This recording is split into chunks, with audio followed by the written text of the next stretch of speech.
बिस्मिल्लाहिर्रहमानिर्रहीम।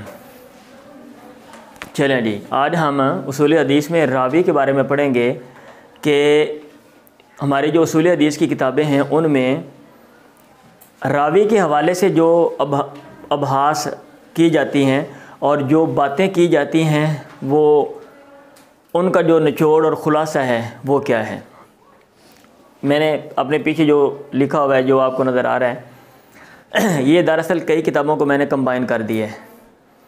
उसमें आपकी तफसीर मुस्तलहुल हदीस है, उसको मैंने देखा है, शरह नुखबतुल फ़िक्र है, ऐसे उलूमुल हदीस है डॉक्टर सुबी साले की, ऐसे ज़फ़रुल अमानी किताब है, ज़फ़रुल अमानी अला मुख्तसर या फ़ी मुख्तसर जुरजानी ये किताब है।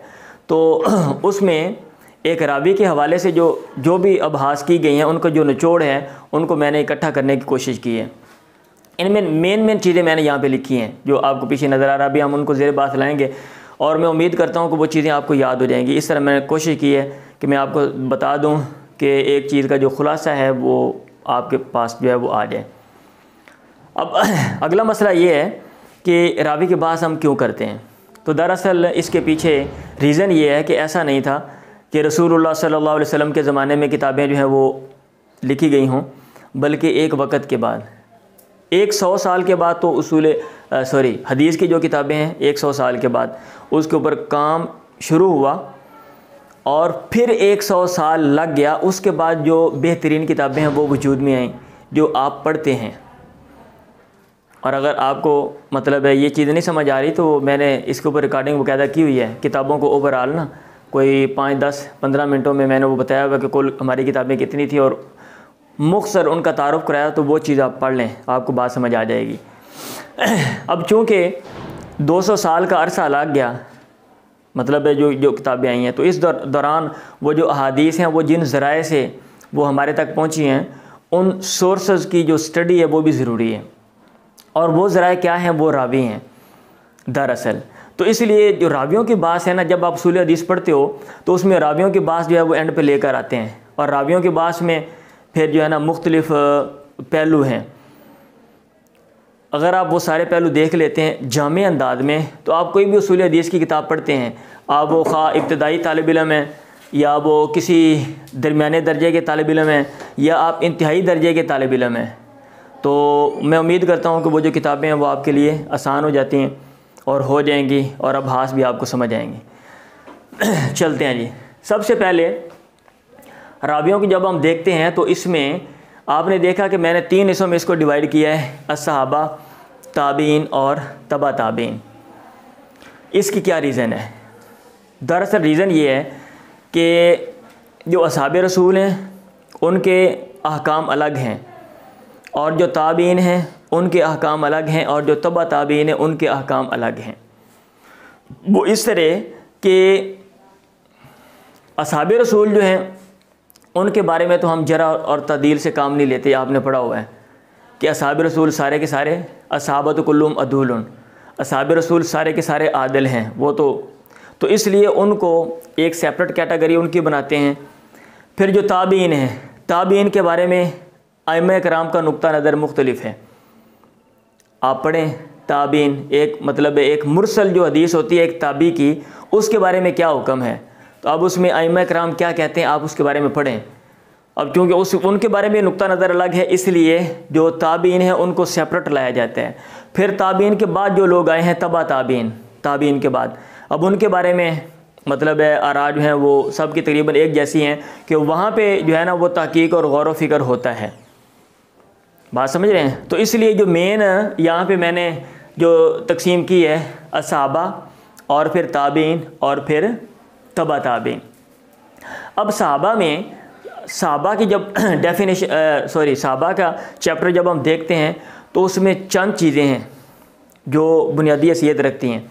मसलन सहाबी की जो डेफिनेशन है तारीफ़ सहाबी, ये आपको पता होना चाहिए। फिर अक्सरुहुम हदीसन व फुतियन, वो असहाब रसूल जो ज़्यादा जिन्होंने हदीसें बयान की हैं और जिन्होंने फतवा दी है आपको उनका इल्म होना चाहिए।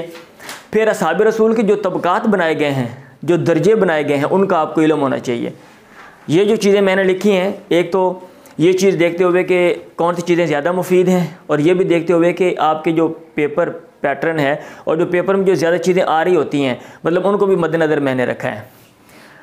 तो सहाबी की जो डेफिनेशन है ये मुख्तलिफ है, और ये जो मैंने बात की है ना कि असहाब रसूल जो हैं वो इनके ऊपर जरा नहीं है, ये जमहूर कहते हैं। अगरचे कुछ लोगों का मौक़िफ़ है कि जो उसूल आप नीचे अप्लाई करते हैं आप असहाब रसूल पर भी अप्लाई करेंगे, कुछ लोगों ने ये भी कहा हुआ है, और लेकिन वो माइनर हैं, उनकी बात को नहीं लिया गया और उनकी बात जो है वो मरजू है।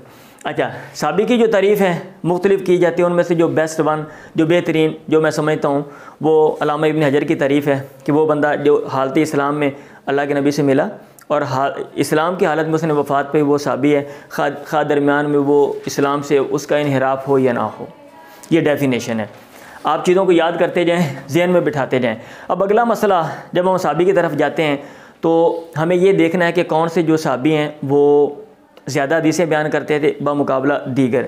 तो इसमें याद करने का जो आसान तरीका है, देखें, दो लोग वो हैं जिनका ताल्लुक़ घर के साथ है और दो लोग वो हैं जिनका ताल्लुक़ ज़्यादा पैगंबर के साथ था, और जो दो लोग हैं वो दूसरे हैं। ठीक हो गया। घर के कौन से लोग हैं? एक हज़रत आयशा है और एक अब्दुल्ला बिन अब्बास है। हज़रत आयशा, अब्दुल्ला बिन अब्बास। और जो लोग जिनका ताल्लुक़ ज़्यादा रहा लेकिन बाहर के हैं वो कौन से हैं? एक हज़रत अनस हैं और एक हज़रत अबू हुरैरा हैं। याद हो गए। और जो दो और हैं वो एक जाबिर बिन अब्दुल्ला हैं और एक अब्दुल्ला बिन उमर हैं। तो इस तरह आपको ये ज़हन में रखना चाहिए कि कौन से वो लोग हैं जिनसे अहादीस ज़्यादा आई हैं। दो घर के, एक हज़रत आयशा आपकी बीवी और एक अब्दुल्ला बिन अब्बास, चचा के बेटे हैं ना, हाँ जी ये। और दो वो लोग जिनका रिलेशन ज़्यादा रहा, एक हज़रत अनस हैं और एक हज़रत अबू हुरैरा हैं, और दो बाहर की, जाबिर बिन अब्दुल्ला और अब्दुल्ला बिन उमर। याद रहेगा। अब अक्सरुहुम फुतियन, यहाँ पे क्या लिखना था? फुतियन। फतवा किसने ज़्यादा दिया है? अक्सरुहुम फुतियन, फतवा किन्होंने ज़्यादा दिया है? तो इसमें 6 लोग हैं। 2 खलीफा हैं, देखें 2 खलीफा हैं, और 2 वो लोग हैं जिनका कुरान मजीद से ताल्लुक़ है, और दो दूसरे हैं। 2 खलीफा हैं और 2 वो लोग हैं जिनका ताल्लुक़ कुरान मजीद से ज़्यादा, और 2 जो हैं वो दूसरे हैं। ठीक है। अभी जो खलीफा हैं वो कौन से हैं? पहले नहीं, दूसरे, तीसरे नहीं, चौथे। दूसरे और चौथे उमर और हज़रत अली, इनके फतावा ज़्यादा आते हैं। और कौन से वो लोग हैं जिन्होंने असहाब रसूल में, मतलब है जिनका ताल्लुक़ कुरान मजीद से ज़्यादा था और फतवा भी ज़्यादा दिया? वो 2 लोग, एक हज़रत ज़ैद हैं, ठीक है, और एक हज़रत उबई बिन काब हैं। हज़रत ज़ैद और हज़रत उबई बिन काब हैं, और 2 और लोग हैं। ठीक है, वो कौन से हैं?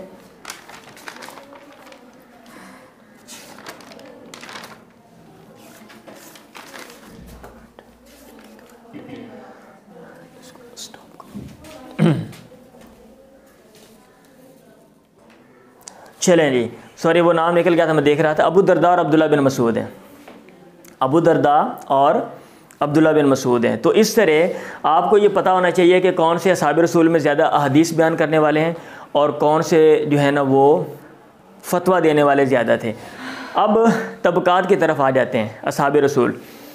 अच्छा, तबका का क्या मतलब होता है? एक दर्जा होता है ना।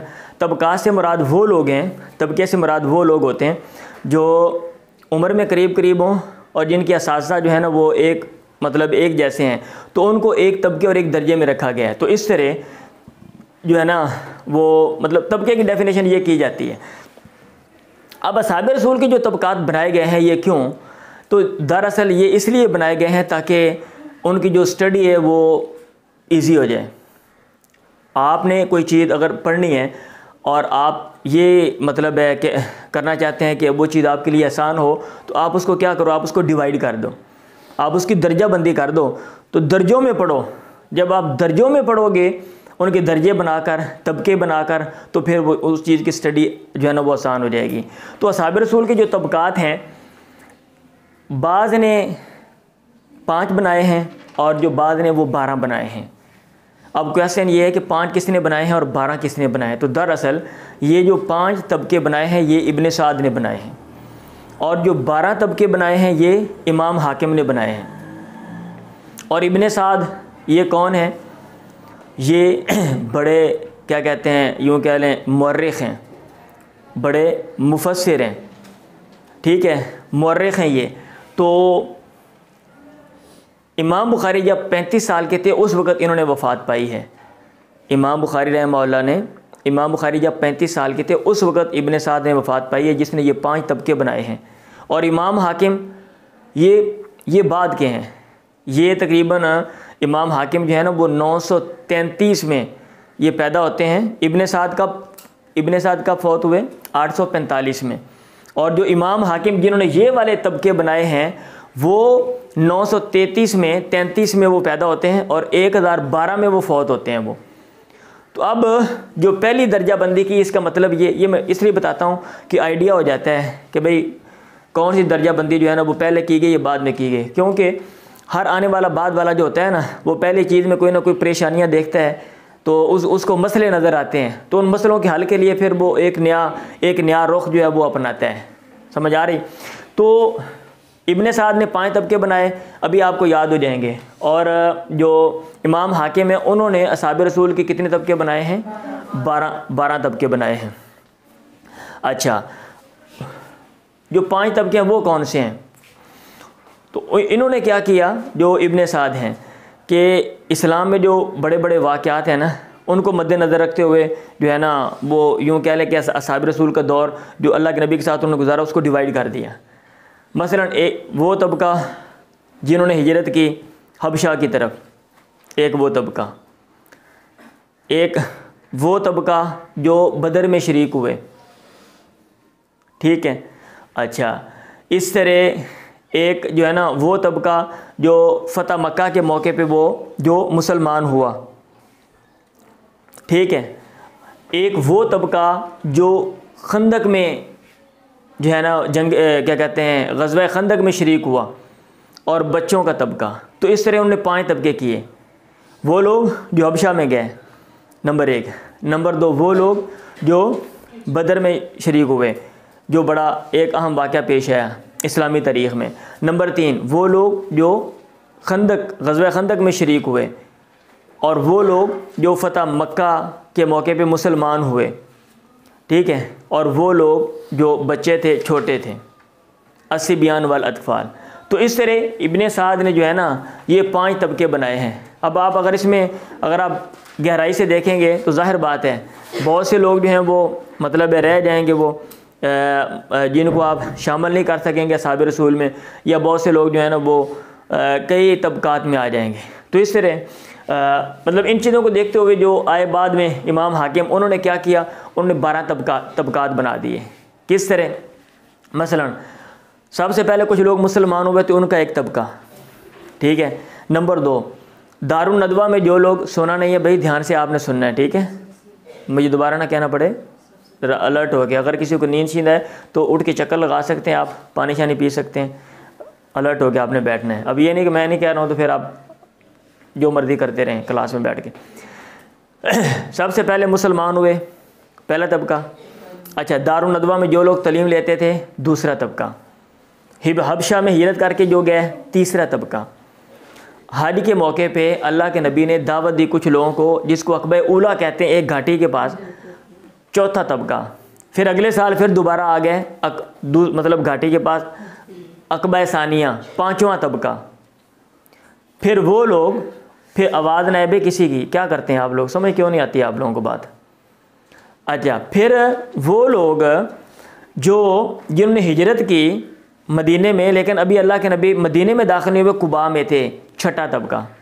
याद हो गया आपको? हाँ जी, वो लोग जो मुसलमान हुए, पहला। दारुन नदवा में तलीम लेने वाले, दूसरा। हबशा में जाने वाले, तीसरा। और अक़बा उला में जो शरीक थे, चौथा। अक़बा सानिया में जो थे, 5वां। और जो लोग हिजरत करके गए, अभी अल्लाह के नबी कुबा में थे, छठा, ठीक है। फिर आगे यहाँ से वो, यानी 6 तबकात उन्होंने बनाए हैं जब लोग अभी मदीना में नहीं पहुँचे थे। अब मदीना में पहुंच गए तो 6 तबकात उन्होंने बाद में मतलब उनके बनाए हैं। कैसे?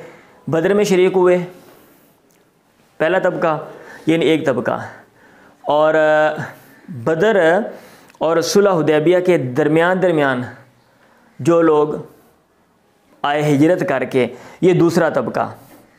ठीक है। फिर जिन लोगों ने बैत की दरख्त के नीचे, तीसरा तबका। फिर वो लोग जो सुलह हुदैबिया और फ़तह मक्का के दरमियान वाले अरसे में हिजरत करके आए, चौथा तबका। फिर वो लोग जो फ़तह मक्का के मौके पे मुसलमान हुए, पाँचवा तबका। और जो लोग छोटे बच्चे थे उस दौर में, छठा तबका। तो इस तरह उन्होंने, इमाम हाकिम ने कितने तबकात बनाए हैं? 12 तबकात। याद हो गया सबको? हाँ जी, चलें तो हम आगे चलते हैं। असहाबे रसूल के ऊपर जो किताबें लिखी गई हैं, तो इसमें जो बड़ी किताबें हैं और जो कदीम किताबें हैं, वो 3 किताबों का मैंने नाम लिखा हुआ है यहाँ पे। अल-इस्तियाब फ़ी अस्माइल असहाब, और उसदुल गाबा फ़ी मारिफतिस सहाबा, और अल-इसाबा फ़ी तमयीज़ सहाबा। पहली किताब अल्लामा इब्न अब्दुल बर ने लिखी है, और अल्लामा इब्न अब्दुल बर कब फौत हुए? 1071 में। 1071 में। ये मैंने डेटें साथ इसलिए लगाई हैं ताकि आपको एक आइडिया हो जाए कि रावियों के ऊपर जो मतलब काम किया गया और जो किताबें लिखी गई बिलखुसूस, हाँ, तो वो कितना अरसा बाद में ना जो है ना वो लिखी गई। और जो मशहूर किताबें हैं, इमाम बुखारी कब फौत होते हैं? 870 में। अभी 870, फिर आगे 900, फिर आगे 1000, फिर आगे 1071। मतलब ये किताब इतना अरसा बाद की है। उस दौर में भी कुछ किताबें लिखी गई हैं, लेकिन जो मशहूर हैं वो मैंने यहाँ पे आम किताबों में जिनका हवाला मिलता है मैंने यहाँ पे लिखी है। वो इब्नुल असीर, इन्होंने किताब लिखी है उसदुल गाबा फ़ी मारिफतिस सहाबा। ये कब फौत हुए? 1233 में। ये इब्न अब्दुल बर कब के हैं? 11वीं सदी के हैं। और ये इब्नुल असीर 13वीं सदी के हैं। और इब्न हजर ये कब फौत होते हैं? 1449 में, और ये 15वीं सदी के हैं। समझ आ रही है? चलें, अच्छा, अब हम आते हैं ताबीन की तरफ। ताबीन में एक तो आपको पता होना चाहिए कि ताबी की तारीफ़ क्या है, और फिर उसमें जो तबकात बनाए गए हैं उनकी तरफ मैंने इशारा दे दिया है। और जो फ़ुक़हाए सबा, जो 7 फ़क़ीह मशहूर थे, उनका मैंने नाम दे दिया है। आपको नाम का इल्म होना चाहिए, आगे उनकी जो डिटेल है वो आप बाद में देख लीजिएगा।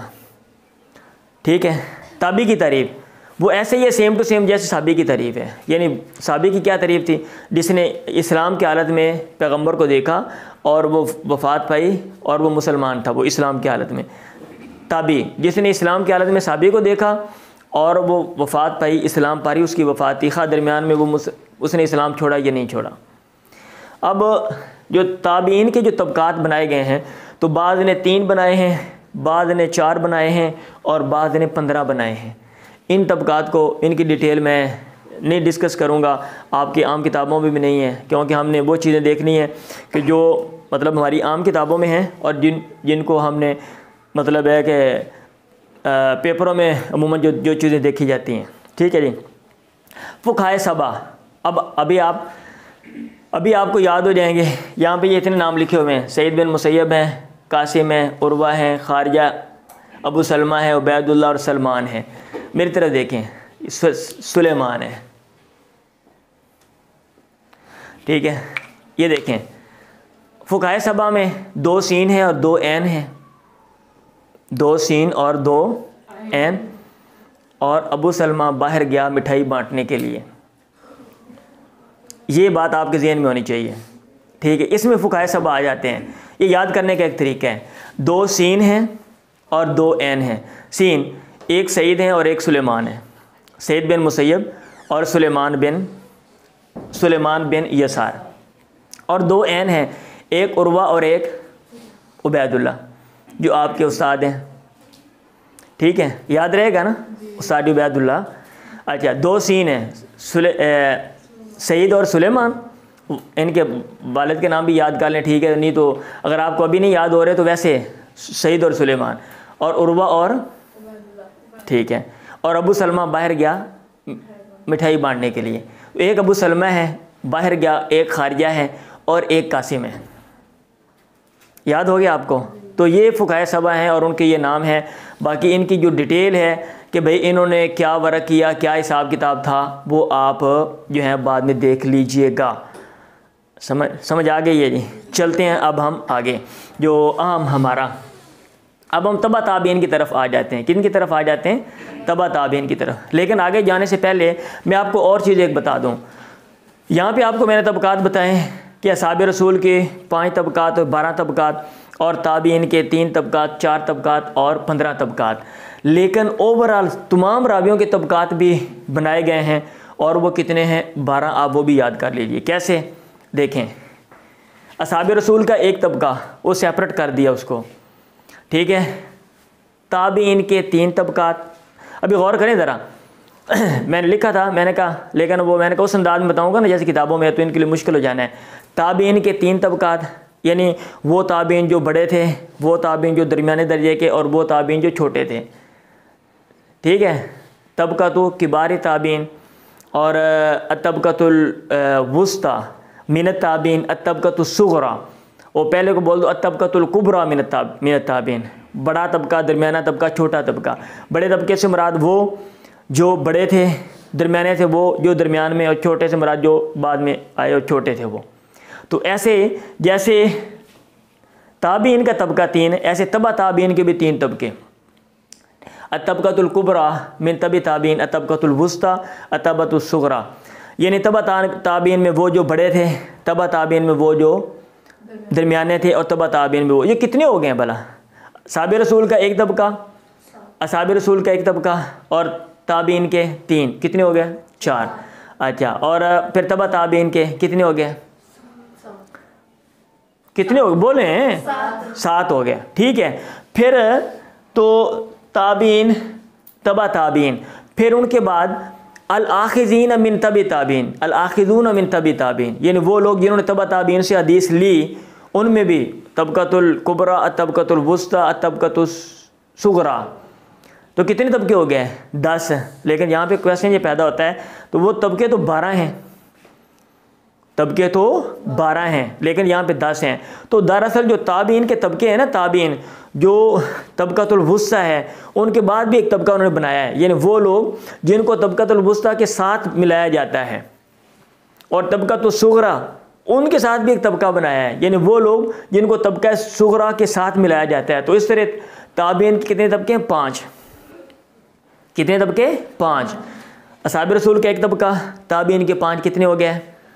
6। और तबा ताबीन के 3, और अल आखिज़ून मिन तबी ताबीन, तो मतलब ये 3 और 3 6 वो। तो इस तरह ओवरऑल रावियों के भी तबकात जो हैं वो बनाए गए हैं और बनाए जाते हैं। और आपको पता होना चाहिए, आप इल्म उसूल हदीस के आप तालिब इल्म हैं, तो ये तबके का क्या मतलब है, हाँ, और तबकात की जो तकसीम जो है वो क्यों की गई है, समझ आ रही है? हाँ जी। एक तो चीज़ों की स्टडी आसान होती है, फिर चीज़ें खलत मलत नहीं होती हैं, चीज़ें खलत मलत नहीं होती हैं, और इल्तिबास नहीं होता।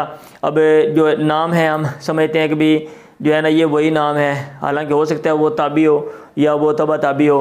तो अगर ये चीज़ें अगर आप डिटेल से पढ़ेंगे तो फिर आपको वो ये चीज़ें फ़ायदा देंगी। चलो जी आगे। तो अब हम चलते हैं वो जनरल बातें जो इनमें देखी जाती हैं। ये तो था ओवरऑल कि भाई असहाब रसूल साबी किसे कहते हैं, और उनमें से जो मुमताज़ और मशहूर थे, हमने तो वो देखना है ना, क्योंकि हम कुरान हदीस की बात कर रहे हैं। हदीस और फतवे के लिहाज से हम तो वो साबी देखेंगे ना। अगर ये हर बंदा किसी न किसी बात में मशहूर होता है, और बहुत से लोग और औसाफ़ों में औसाफ़ में मशहूर थे वो, ठीक।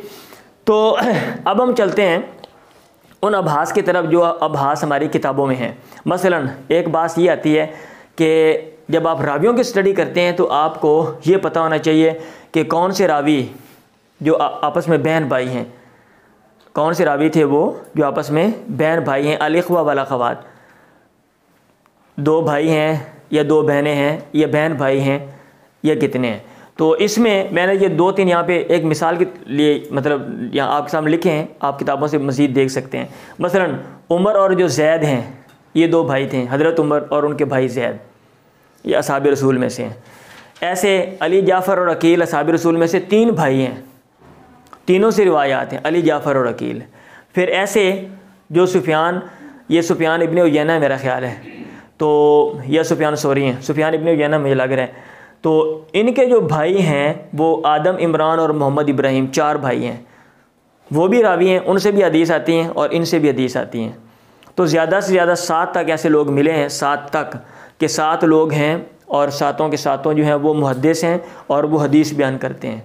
इनकी मिसालें आप अपने मतलब जो है ना वो क्या कहते हैं अपनी किताबों से आप याद कर लीजिएगा। फिर आगे कुछ चीज़ें हैं जब हम रावियों की स्टडी करते हैं, अब हास हैं जो हमारी किताबों में आती हैं।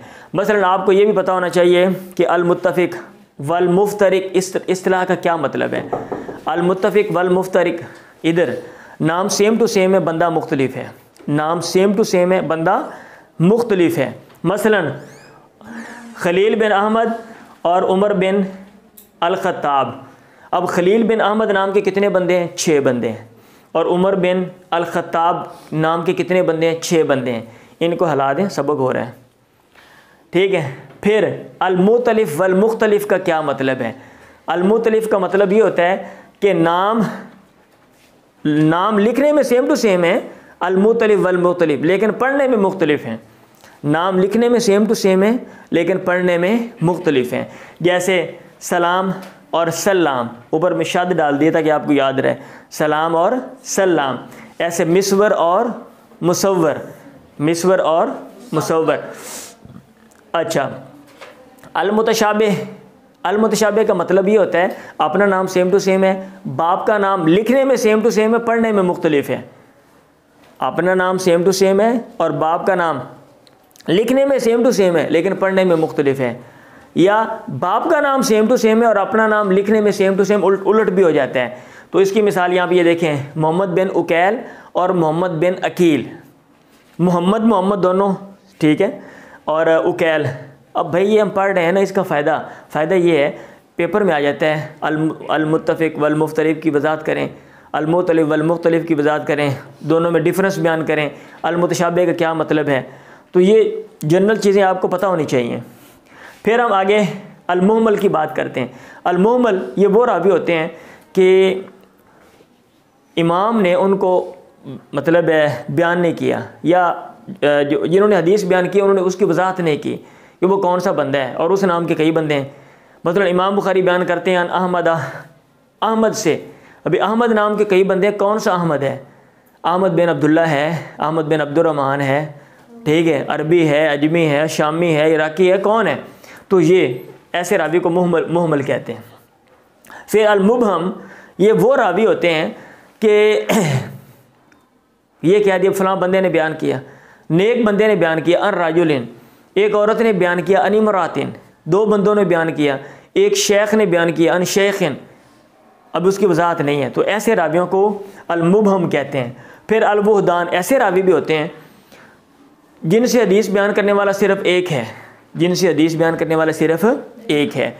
तो जैसे हदीस क़ैस इब्न अबी हातिम अन मिर्दासिन अल-असलमी, मिर्दाद असलमी से एक हदीस आती है और उनसे बयान करने वाला सिर्फ ये जो कैस है यही है, कोई और बंदा नहीं है। तो उन रावियों की पहचान भी होनी चाहिए और इस इस्तिलाह का भी आपको पता होना चाहिए।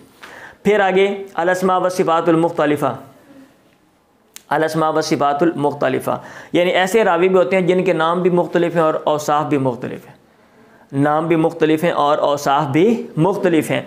जैसा कि हम्माद बिन अस्साइब अल-कल्बी और मोहम्मद बिन अस्साइब अल-कल्बी बंदा एक ही है, कभी हम्माद बिन अस्साइब उसको क्या देते हैं और कभी मोहम्मद बिन अस्साइब उसको क्या देते हैं, और इनकी कुनियत भी मुख्तलिफ है। बाद लोगों ने कहा अबू सईद है, वो इसके अबू सईद बयान करते हैं, और बाद ने कहा अबू नज़र है, वो इसको अबू नज़र बयान करते हैं।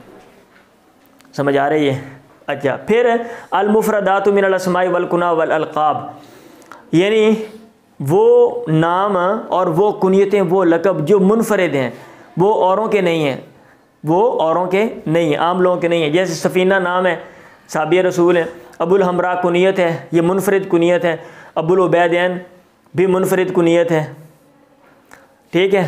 ऐसे जो है ना वो बल्कि सफ़ीना जो है ये लक़ब है, सफ़ीना लक़ब है, संदर नाम, इसमें नाम में आप संदर लिख लें, ठीक है। संदर जो है वो नाम, वो मुनफरिद नाम है। अच्छा, फिर आगे अल-मुश्तहर बिल कुनाह, ये बात होती है कि भाई वो कौन से लोग हैं जो कुनीतों से मशहूर हो गए, वो कौन से लोग हैं जो कुनीतों से मशहूर हो गए। जैसे हज़रत अबू हुरैरा हैं, इतनी कुनीत मशहूर है कि नाम में इख्तलाफ हो गया। अब एक बंदा कहता है अब्दुर्रहमान है, दूसरा कहता है नहीं इनका नाम अमर है, तीसरा कहता है नहीं इनका नाम फ़लाँ है। इतना, हालांकि ये वो साहबी रसूल हैं जिनसे सबसे ज़्यादा हदीसें आती हैं। इतनी ज़्यादा हदीसें आती हैं कि भी उनका जो नाम है वो ही पता नहीं है, मतलब है वाज़े तौर पे कि उनका नाम क्या है। समझ आ रही है? हाँ जी। तो हज़रत अबू हनीफ़ा, इमाम अबू हनीफ़ा, अब उनकी कुनियत भी मशहूर है, उनके नाम का आम लोगों को पता नहीं होता। पता है आपको क्या नाम उनका? पता ही नहीं आपको? वाह भी वाह, नोमान नाम है उनका, नोमान। आपके कोई अजीज़ है नोमान? नोमान किसी का अजीज़ है?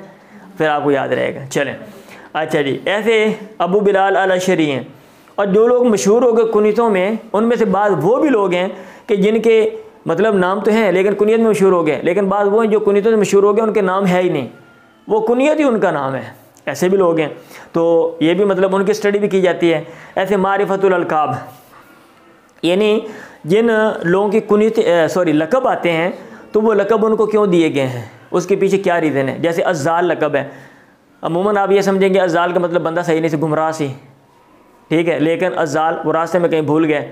हाँ, जैसे आप लोगों ने जाना हो जनाब पेशावर, तो गाड़ी में बैठ जाएँ और चले जाएँ आप कहीं कोयटा में, और बाद में पता चले हम तो कोयटा में आ गए, तो आपका नाम पड़ गया अज़्ज़ाल, तो ऐसे उनका नाम जो है वो पड़ गया, ठीक है।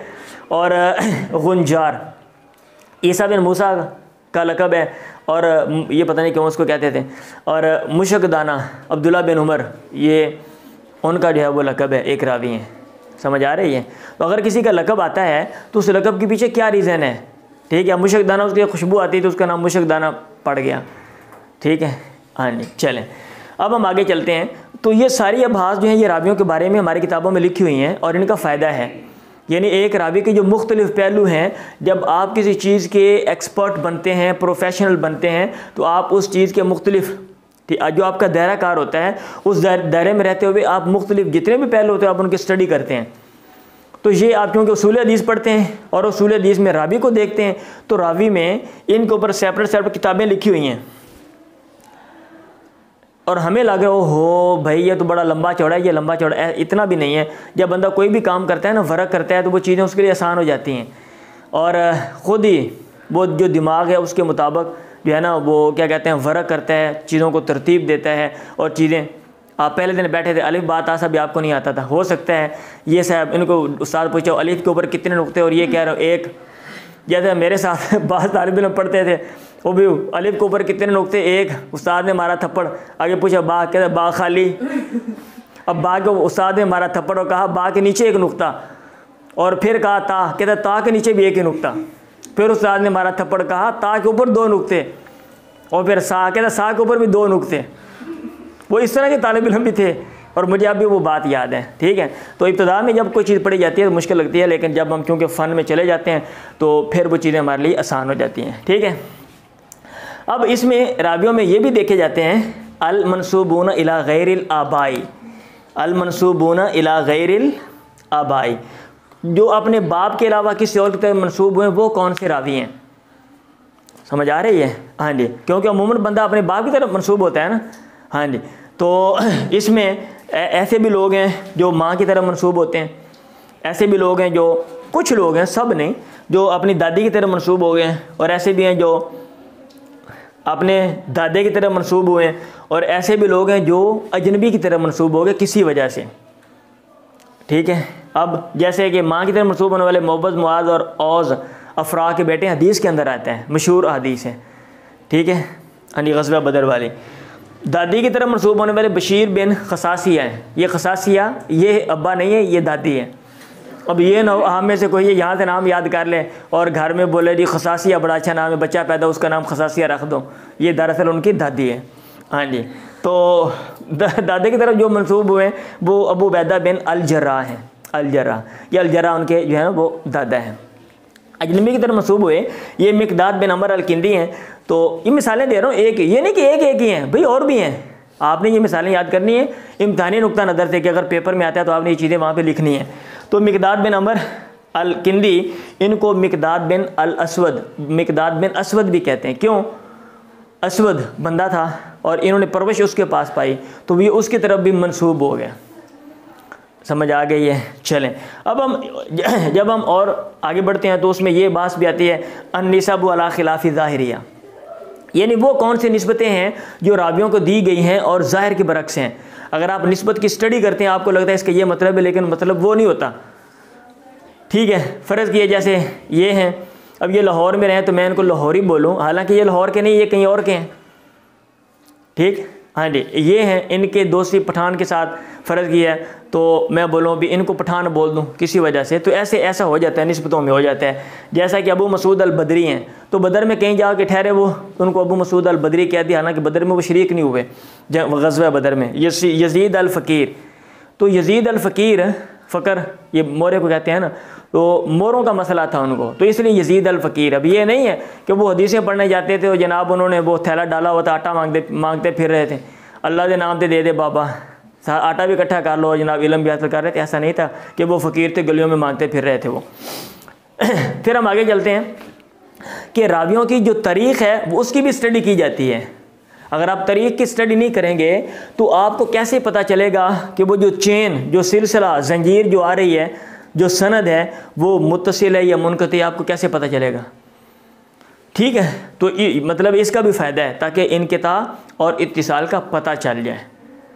और उसमें जो मशहूर बंदे हैं उनके मैंने यहाँ बायोडाटा दे दिया है कि कम अज़ कम उनकी पैदाइश नहीं, वफ़ात ही आपको इल्म होनी चाहिए कि मतलब जो बड़े रावी हैं। हदीस की किताबें बहुत सी हैं, ये तकरीबन 30-35 के करीब बनती हैं, वो बताया था मैंने। तो उनमें से जो सियासित्ता हैं उनके रावियों को तो आपको इल्म होना चाहिए ना। और आइम्मा जिनके तरफ मज़हब मंसूब हैं, हाँ, मसलक मंसूब हैं, ये जी मालिकी हैं, हनफी हैं, शाफ़ी हैं, हम्बली हैं। अभी उनका, अब ये देखें, हज़रत अबू हनीफ़ा जो हैं वो सबसे पहले फ़ौत होते हैं 150 साल के बाद। याद करते जाएं, अभी इमाम अबू हनीफ़ा का फ़ौत हुए कितने साल के बाद। ये हिजरी जो सन है ना, उस लिहाज से मैंने ये चीज़ें लिखी हैं, क्योंकि हमारी किताबों में हिजरी की लिहाज से अमूमन होती हैं। तो आप कहेंगे ना कि इधर मैं वो बनाता हूँ और वो डेटें बताता हूँ, वो ये ईस्वी सन है और वो हिजरी हैं 150 साल के बाद। अच्छा, 17 साल के बाद इमाम मालिक फ़ौत होते हैं, तो 179 में वो फ़ौत हो गए। ठीक है, फिर 179, 80, 25 साल के बाद आगे उनके शागिर्द फ़ौत होते हैं, वो इमाम शाफ़ी हैं, 204 में फ़ौत होते हैं, 204 हैं। ठीक है, फिर आगे तकरीबन 204, 41, ये इसमें 41 में 4 निकाले, तकरीबन 36-37 साल के बाद जो है वो इमाम अहमद फ़ौत होते हैं। तो इमाम हनीफ़ा देखें 150 में फ़ौत हुए, याद कर लें। फिर उसके बाद इमाम मालिक दूसरे नंबर पे 179 में, फिर उनके शागिर्द इमाम शाफ़ी 204 में, फिर आगे चौथे इमाम 241 में। ठीक है, फिर आगे जो जिन्होंने किताबें लिखी हैं उनमें इमाम बुखारी सबसे पहले, किताब भी सबसे पहले, इमाम भी सबसे पहले, बाकी शेख के मुकाबले में पहले फ़ौत होते हैं। तो ये 256 में। इमाम मुस्लिम उनके शागिर्द हैं 5 साल के बाद 261 में। ठीक है, अब चाहिए तो ये था कि 5 साल के बाद दूसरा इमाम फ़ौत हो रहा है, कम से कम 7 साल के बाद जो है वो तीसरा इमाम फ़ौत हो जाए, लेकिन इमाम नहीं फ़ौत हुआ। ठीक है, और जब जो है ना वो 14 साल नहीं 15 साल गुजरे, तो चूँकि एक इमाम ने 7 साल के बाद फ़ौत होना था, 2 इमाम इकट्ठे फ़ौत हो गए। ये मैं बातें कर रहा हूँ ताकि आपको भाई ये चीज़ें याद रहें वैसे ही ना। ठीक है, तो देखें इमाम बुखारी 256 में और इमाम मुस्लिम 261 में और 275 में 2 इमाम, एक इमाम अबू दाऊद और इब्ने माजा, ये 275 में। याद रहेगा, ये मैंने वैसे जानबूझ कैसे बात की है कि 7 साल के बाद फ़ौत होना चाहिए, तो बंदे ने तभी फ़ौत होना जब फ़ौत होना, मेरे कहने से नहीं होना। अब ये ना मेरे को फतवा लगा दो, ये तो इमाम के बारे में उल्टा सोच रहा है, वो तो इमाम फ़ौत हो चुके हैं। समझ आ रही? हाँ जी, कुछ लोग यहाँ सो रहे हैं और वो अचानक मेरा जुमला सुनने के बाद उनको लगेगा उस्ताद अइम्मा की गुस्ताखी कर रहे हैं, ये कह रहे इमाम को फ़ौत होना चाहिए था, बस उन्हें इन्नी गल फाड़ लेनी बस और को पीछे छाड़ देने। अच्छा भाई, फिर उसके बाद तो 75 के बाद फिर दोबारा 4 साल के बाद, 4 साल के बाद एक इमाम फ़ौत हो गए। वो कौन से इमाम? तिरमिज़ी हैं 289 में, सॉरी 4 साल नहीं 275। फिर आगे चले जाएँ 14 साल के बाद, 14 साल के बाद 289, ये 89 लिखा हुआ था, आपने सही लिखा है, डेट 279 है। वही तो मैं कह रहा हूँ कि मैंने ज़हन में चीज़ों को तरतीब दिया था, ये 279 है। ठीक है, 279 है। फिर उसके बाद अब चाहिए तो ये था कि इमाम कोई जल्दी फौत हो, लेकिन फौत नहीं हुए। क्यों? क्योंकि इमाम मुर्गे खाते थे और सेहत का ख्याल करते थे। और वो जो लोग अपनी सेहत का ख्याल करते हैं ना और अच्छा खाते हैं, वो लॉन्ग लाइफ पाते हैं। तो ये इमाम सही आप देख सकते हैं, ये जल्दी नहीं फौत हुए, 303 में जाके फौत हुए। और ये मुर्गों की बात कर रहा हूँ, मैंने शुगल में बात की, ये वाक़तन ऐसे है। आप इनका बायोडाटा पढ़ लें, हिस्ट्री पढ़ लें, इनकी जो बायोग्राफी है, आपको पता चल जाएगा कि इनके बारे में क्या कुछ लिखा हुआ है। अभी मैंने कुछ नहीं बोला, बहुत कुछ तफसील से लिखा हुआ है। चलें, याद हो गया आपको? अच्छा, फिर जो 3-4 बातें रह गई हैं भाई। हाँ जी, कुछ लोग बेचारों को नींद ही आई जा रही है, इतना खा के आ जाते हैं, नाश्ता करते हैं, ये समझते हैं कि भाई आज आखिरी नाश्ता है, पता नहीं बाद में मिलना है कि नहीं मिलना, खाओ हाँ और जो है ना सो जाओ क्लास में जाके। दाएं बाएं लोग हिलाते रहें, जो मर्जी करें, हिलना नहीं। आसमान जुम्बद, ज़मीन जुम्बद, गोल मोहम्मद ना जुम्बद, ये बंदा नहीं उठ जाएगा। अच्छा भाई, उख्तुलित मिनस सिकात, ये तो वही मसला मुझे याद आता है, पुलिस वो सुना देता हूँ। चलो फिर आगे चलता हूँ। वो बस में मैं एक दफ़ा लाहौर में गया तो ना रक्शे में था, अचानक बंदा वहाँ पे फौत हो गया। मैं बड़ा परेशान, डर गया। इत्तेफाक़त 2 दिन के बाद बस में जो है ना वो बैठा हुआ, तो पीछे मेरा बंदा बैठा हुआ, तो बेल बज रही थी। अब मैंने पीछे देखा तो उससे पीछे ख़वातीन बैठी थी। अब मैंने 2-3 दफ़ा पीछे देखा उसको, भाई उठा लो, ये क्या कर रहे हो आप, मतलब फ़ोन नहीं सुन रहे हो, बेल बजी जा रही है, मुझे उलझन हो रही है। तो मैंने कहा, उन्होंने कहना भी ये पीछे हमें मोड़ मोड़ के देखते हैं। अब 2 दफ़ा देखा, तीसरे मैंने शर्म के बारे पीछे देखा ही नहीं। अच्छा, अब मैंने कंडक्टर को बुलाया, मैंने बोला भी चेक करो इसको। तो उसने क्या किया, उसने ना उसका हाथ पकड़ा, उठाया और वो नीचे गिर गया, छोड़ दिया। ऐसे छोड़ा, बोला ये तो जो है ना ये तो ठंडा हो गया है। और जब वो बाजू चेक कर रहा था, वहाँ 5-7 लोग इकट्ठे हो गए। उसने बोला ये तो फौत हो गया। और जब छोड़ा, उसका हाथ नीचे गिरा, तो वो ऐसे हल्का सा करके ऐसे कर, समझ आई है? हाँ जी, कुछ लोग इस तरह के होते हैं। पहले मैं डर गया, मैं यार मेरे साथ क्या हो रहा है। उधर में बंदा उधर बैठा था, वो बंदा फौत हो गया, इधर जो है वो दूसरा बंदा फौत हो गया। पहले मैं खुद डर गया था। और वो उसको अभी भी हल्का सा कहता बस इतना सा, और वो आराम सुकून से सो रहा है। तो यहाँ भी तालिब इल्म बाद लोग ऐसे क्लास में सो जाते हैं। चलें, उख्तुलित मिनस सिकात, और मुझे लगता है मेरी बात सुन के कुछ लोग उठ गए हैं। चलें, कोई ना कोई फ़ायदा तो हो गया। जो शिकात में से जिनको इख्तिलात हो गया, इख्तिलात का मतलब ये होता है कि मसला बन गया, नज़र का मसला बन गया, इधर हिफ्ज़ का मसला बन गया, या किताब, एक बंदा इन्हिसार करता है कुल्ली तौर पे किताब के ऊपर। हम इन्हिसार किसके ऊपर करते हैं? किताब के ऊपर करते हैं ना। अच्छा, एक मतलब इल्म ही अगर बंदे का चला जाए, किताब ही ले जाए कोई, तो बंदा क्या करेगा? जैसे मेरे साथ मसला पेश बन गया। अब जब मैं वरासत पढ़ के सिंध से आया, तो मैंने एक जो उस्ताद ने हमारी किताब तैयार की थी, बड़ी कापी मैंने तैयार की हुई थी। अब मेरा एक शागिर्द था, माशाल्लाह वो बहुत करीबी शागिर्द था, और उसने जाते जाते ये एहसान किया कि मेरा इल्म लेके भाग गया। वो उसने बोला, उस्ताद जी मैंने आपकी किताब देखनी है और मुझे वो दे दें, जो सारा साल मेरे पास पढ़ा। मैंने उसको दी देखने के लिए। बाद में 2 दिन में पता क्या होगा, वो लड़का चला गया है जनाब, सामान भी ले गया। चलो, मेरा इल्म भी गया। अब मैं परेशान भी, मैं क्या करूँगा, अगले साल मैंने पढ़ाना है। फिर मैंने जो वरासत की किताबें सारी उनको कंसल्ट कर दोबारा से खुलासा लिखा और उसको याद किया, और फिर मैंने पढ़ाया। बहरहाल एहसान किया उसने, एहसान जो है ना उसका फ़ायदा जो है ना वो ज़्यादा हो गया। ठीक है। तो बहरहाल इख्तिलात हो गया जी। अब बंदे के हिफ्ज़ का मसला बन के पता नहीं है, तो उनकी स्टडी भी की जाती है। क्या लिखा हुआ है? उख्तुलित मिनस सिकाती, सिका रावियों में से जिसको इख्तिलात हो गया, ताकि जो हदीसें उनके काबिल कबूल हैं इख्तिलात से पहले आप वो ले लें, और जिनमें डाउट है, ठीक है, कि कब की हैं या जो हदीसें इख्तिलात के बाद बयान की हैं, आप उनके लेने में एहतियात करें या ना लें। ये रावियों का पहलू भी स्टडी किया जाता है। बात समझ आ रही है? चलें, जैसे अब्दुर्रज़ाक बिन हम्माम है, ओ भाई ये नहाने वाला हम्माम नहीं है, ये दूसरा है, किस तरह डाल दिया आपने, ठीक है। और अता बिन अस्साइब है। फिर आगे मवाली, रावियों का नामों में आ जाता है मवाली। क्या आ जाता है? मवाली। अच्छा भाई, मवाली जो मौला का लफ्ज़ है वो 3 तरीक़ों से इस्तेमाल होता है। अगर एक बंदा किसी को आज़ाद करता है वो भी उसका मौला, ठीक है। एक बंदा इधर लंगोटिया यार बन गया, कसम उठा ले यार तू मेरे पीछे मर जाना, मैं तेरे पीछे मर जाना, वो भी मौला। और एक बंदा मुसलमान होता है, उसको भी कह देते हैं मौला। तो इस तरह अब अगर किसी रावी के बारे में मौला का लफ्ज़ आ गया, ये मौला फ़लान, तो इसका क्या मतलब है? आया वो मौलल इताका है या मौलल हिलफ है या मौलल इस्लाम है? तो इस चीज़ की स्टडी भी की जाती है और करनी पड़ती है जो लोग रावियों को देखते हैं, ठीक है। फिर तबक़ातुल उलमाए व रुवाती, रावियों और जो है ना उलमा की जो तबक़ात हैं, मैंने आपको बता दिए ना, और भाई बता दिए हैं ना, इशारा दिया, तकरीबन मेन वही हैं। तो इनकी भी स्टडी सेपरेट की जाती है और इसके ऊपर बाकायदा किताबें हैं, जैसे इब्न साद किताब अतबकातुल कुबरा है और तज़किरतुल हुफ़ाज़ इमाम ज़हाबी की किताब है।